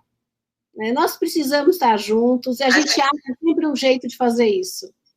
A gente se supera. Realmente, eu acho que a pandemia, o lado bom da pandemia, se é que pode existir, foi esse de acabar com as fronteiras, né? Eu acho que nesse sentido a gente está ganhando muito e avançando também, porque as ferramentas estão aí, a gente precisa se apropriar delas para ser mais uma forma, né? E a gente também acho que tinha alguns desconfortos, alguns mitos, alguns fantasmas que a gente não... que caíram por terra na pandemia em relação ao mundo digital. Mas é difícil estabelecer conexão, ou é difícil a gente sentir o outro, é difícil a gente perceber as reações, é nada. Tudo, assim, é óbvio que o presencial, ele é o maravilhoso. Agora, de novo, não é ou, a gente pode ter o e, a gente vai perceber que a gente vai ter o e. No momento, nós tivemos em prol, né, do outro e dos cuidados que nós temos de ter conosco, enfim, e com os nossos familiares, nós saímos para esse isolamento social, mas esse isolamento social, ele é físico, né? Ele não é relacional, ele não é relacional, ainda que eu sinta muita falta de estar em Petrópolis. Eu digo que eu estou sofrendo bastante, né? Eu sou sinestésica, eu gosto de sentir o mundo, tocar, pegar, mas eu estou aprendendo, estou desenvolvendo esse lado. E acho que, assim, você falou, a gente estava a mil, tal, e daí veio a pandemia, né? É um tempo também, esses projetos, eles têm um tempo de gestação. Geralmente, a gente faz essa gestação trabalhando, fazendo outras coisas, né? Então, nós fomos convidados também, ou intimados, a fazer essa gestação numa intimidade maior. Eu acho que a gente está aproveitando também essa oportunidade para ver sob outro ângulo. Verdade. Não é? Eu também, quando a pandemia começou, eu vinha, vocês sabem, no ambiente de muitas viagens, praticamente 2 ou 3 viagens por semana. Eu adoro viajar, adoro estar com as pessoas, adoro conhecer outros lugares, almoçar, jantar, tomar cafezinho, enfim, tomar o suco diferente do lugar. Eu adoro, adoro, adoro. Quando chegou a pandemia, eu em casa, daí eu vou falar do doutor Sebastião, né? O Sebastião, ele é tão jovem, né? O Sebastião que contou a história dos cachorros dele. Então, assim, eu sou apaixonada por bicho. E eu não pude deixar de pensar que eu tenho, aqui no meu apartamento, eu tenho 3 cachorros, agora que chegou uma filhote nova, e é uma husky, então ela não é uma filhote pequenininha, né? E um gato. Eu sempre tive o gato. Então, quando ele contava a história dos cachorros dele, enfim, das meninas dele brigando ali, né? E o canicorso é um cachorro muito grande e ele é muito, muito poderoso em termos de físico, eu lembrava do relacionamento que está acontecendo agora com a minha husky, com o meu gato, e o Cássio, que tem gato também, que quase que passou pela tela dele, porque o meu vive visitando todos os webinários, né? Então, eu fiquei pensando assim, esses ambientes, e eu estou muito em casa, então eu falo assim, eu estou fazendo disso um laboratório aqui, né? Então, hoje, a husky dormia do lado do gato. Eu falei, nossa, eu acho que eu estou conseguindo. Não tenho dúvida que você vai conseguir, Fernanda. Tá. A gente está aqui construindo junto, como sempre, e a gente está pensando aqui em como eu vou finalizar esse encontro, que a gente poderia ficar aqui conversando até porque assunto não falta. Não. Então, eu vou passar agora para a Vanessa, que vai fazer o fechamento, Fernanda. E eu te agradeço imensamente, espero que você esteja sempre à disposição. Sempre. Ninguém fez nenhuma pergunta, porque acredito que a sua fala é tão completa e é tão reflexiva, né? Traz tanto para a gente se olhar e se questionar e pensar o que eu vou fazer, que, enfim, só tenho que te agradecer. Eu só tenho que agradecer por esse momento delicioso com vocês. Assim, cuida um pouco da minha saudade, projeta para outras ações, né? Parabenizar por essa semana incrível, quero acompanhar, quando eu não puder estar presente, eu quero depois assistir, porque a programação tá linda, tá rica, como tudo que vocês fazem. Dizer da música da vinheta, que é maravilhosa, ela é circular, ela faz com que você volte, retorne, ela é muito, muito mediação, essa música, é linda. Então, assim, muito parabéns, agradecer a oportunidade, desejar tudo de bom para vocês, como sempre, e muita saúde para todos que estão nos ouvindo.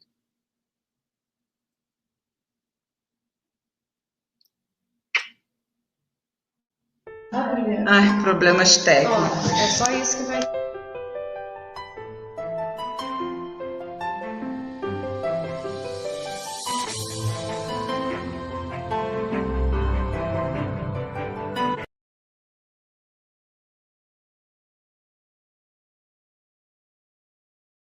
Ellen, para agradecer a fala da Fernanda Levi. Muito obrigada, Fernanda. Nós honramos aqueles que chegaram antes, e você é uma delas. Muito obrigada.